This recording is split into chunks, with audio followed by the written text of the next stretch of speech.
teman-teman, selamat datang kembali.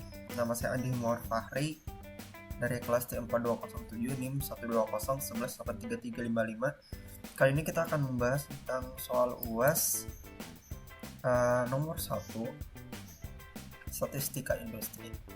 Oke, langsung saja. Sampel acak perusahaan yang bergerak dalam utilitas listrik atau satu pada tabel ini, atau satu pada tabel ini yang ini.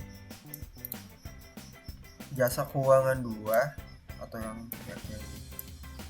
Dan pengolahan makanan 3 yang ini. Memberikan informasi berikut mengenai keuntungan tahunan karyawan dalam ribuan dolar seperti yang disajikan pada tabel 1 di bawah ini. Oke, jadi kita bisa lihat tabel di bawah sini. Perusahaan pertama itu dia menghasilkan keuntungan pada tahun pertama 49,1, tahun kedua 43,4 dan seterusnya. Dan itu pun juga berlaku pada perusahaan 2 dan perusahaan 3. Nah, karena ini dalam bentuk per tahun, kita bisa lihat ini per tahun. Jadi, ini kita bisa sebut ini merupakan tahun pertama, ini tahun kedua, ini tahun ketiga, ini tahun keempat, dan ini tahun kelima. Oke. Adapun kasus yang ditanyakan merupakan, haruskah kita menolak atau tidak menolak klaim bahwa tidak ada perbedaan yang nyata dalam populasi untuk keuntungan tahunan per karyawan di masing-masing dari ketiga jenis perusahaan. Gunakan tingkat signifikansi 5%. Signifikansi 5% dengan asumsi bahwa keuntungan tahunan per karyawan akan berdistribusi normal dengan variansi yang homogen. Nah, kita perlu tandain lagi nih. Variansi homogen ini merupakan variansi yang apa? Homogen itu berarti variansi yang sama. Homogen. Nah, kita harus tandain dulu. Homogen berarti sama. Oke.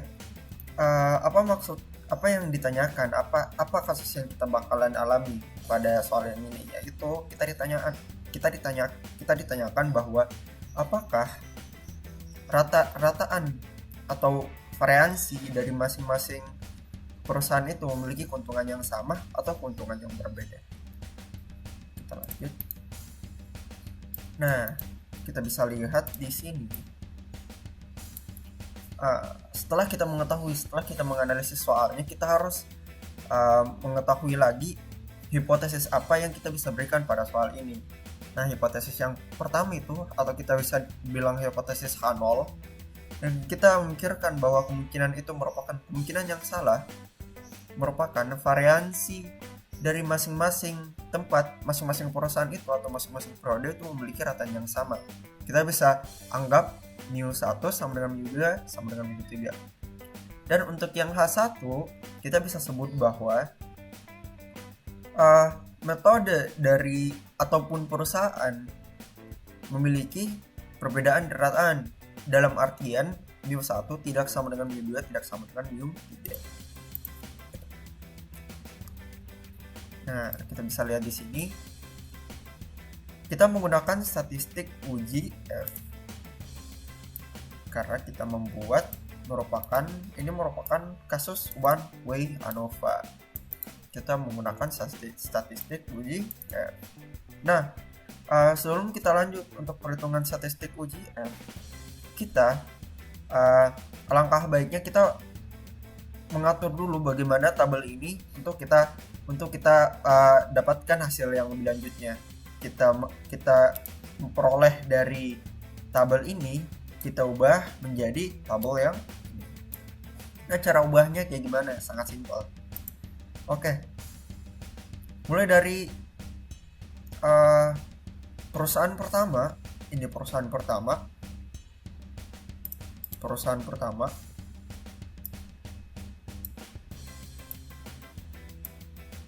Ini merupakan tahun pertama.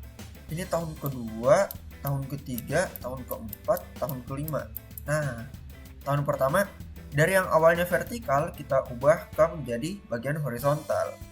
yang awalnya vertikal kayak gini, kita ubah aja ke menjadi bagian horizontal. Sebenarnya teman-teman kalau emang mau ubah dalam bentuk vertikal juga sebenarnya tidak apa-apa, karena tidak berpengaruh juga. Ini hanya untuk mempermudah perhitungan aja sebenarnya. Ini untuk tahun pertama, ini tahun kedua, dan seterusnya. Dan berlaku juga untuk perusahaan 2 atau metode 2 dan perusahaan 3 atau metode 3. Oke, setelah kita ubah menjadi tabel ini, kita ke tahap selanjutnya. Nah, yaitu dalam perhitungan. Tadi kita pakai metode F. Metode F sendiri membutuhkan SSK, MSK, dan MSE. MSK ini memerlukan SSK, MSE memerlukan SSE. Nah, dari ini kita memerlukan sebuah namanya tabel ANOVA. Oke, selanjutnya kita menghitung dulu untuk SST dan SSK. Cara menghitung SST itu caranya ke gini, sigma total dari penjumlahan YI J pangkat 2 kurang total keuntungan keseluruhan pangkat 2 dibagi dengan N. N itu apa? N itu merupakan total keseluruhan banyaknya data. Banyaknya data dari sini itu bagaimana? Nah, YIJ ini merupakan baris kali kolom, Y11, Y12, dan seterusnya. Nah, bisa dilihat aja dari sini. YIJ 11 misal di sini 49,1 pangkat 2 tambah 43,4 pangkat 2, 32,9 pangkat 2, 27,8 pangkat 2 sampai 15,8 pangkat 2. Semua ditambahin karena ini merupakan sigma penjumlahan. Dikurangin total keuntungan keseluruhan merupakan 518,2 di pangkat 2 akan dibagi 15. 15 itu dapat dari mana? Dapat dari keseluruhan data yang diperoleh. 1, 2, 3, 4, 5 dikali 1, 2, 3, 15. Dapatkan hasil 1925,55. Nah, selanjutnya setelah kita mendapatkan SST, kita harus mencari SSK-nya juga. SSK-nya itu kita hanya memerlukan dari I-nya aja. I-nya itu merupakan vertikal ke bawah. Ya, I penjumlahan dari keseluruhan metode. Ini penjumlahan dari keseluruhan metode dibagi N. N itu ada berapa? Berapa banyak di sini? Berapa periode? Berapa banyak data yang ke horizontalnya? Nah, kalau dilihat dari perhitungan di sini,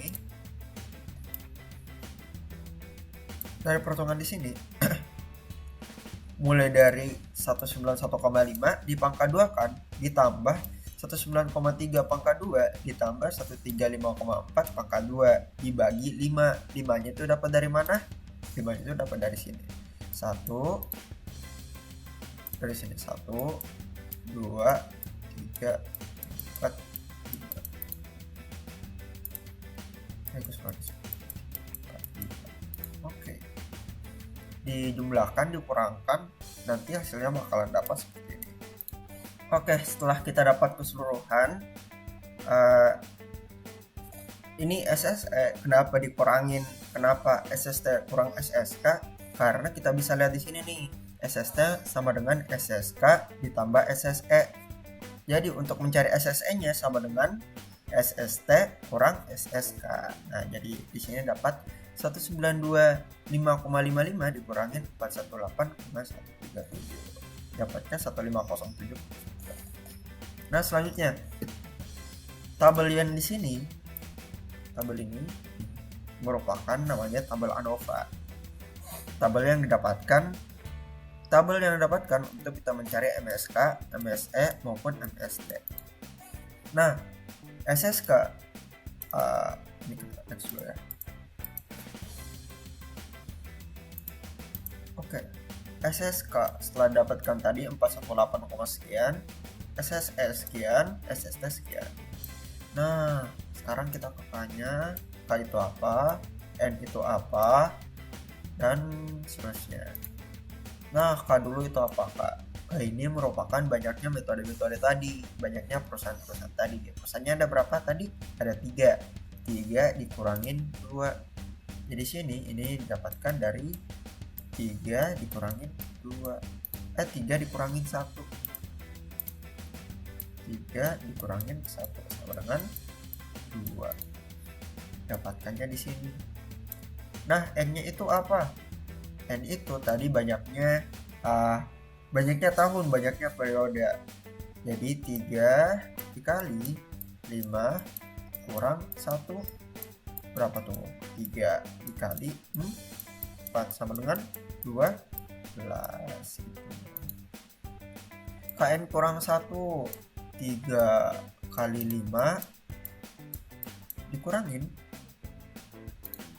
3 kali 5 dikurangin 1. 15 kurang 1 berapa? 14.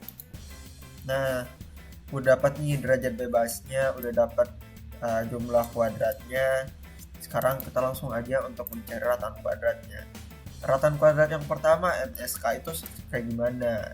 MSK itu tersendiri merupakan SSK dibagi K kurang 1. Nah, K kurang 1 ini merupakan apa? K kurang 1 ini merupakan derajat bebas.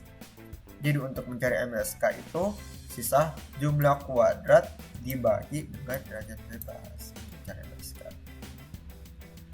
Kalau untuk mencari MSE dan MSE sebenarnya sama semua. Sisa jumlah kuadrat dibagikan dengan derajat bebas. Kenapa kita langsung cari derajat bebas ini? Sebenarnya untuk mempermudah aja perhitungan ke depannya. Didapatlah MSK, MSE maupun MSE. F hitung, kita cari F hitung. Kita mencari perbandingan untuk diuji pada tabel F. MSK per MSE 209 dibagi 125 sama dengan 1,66. Oke.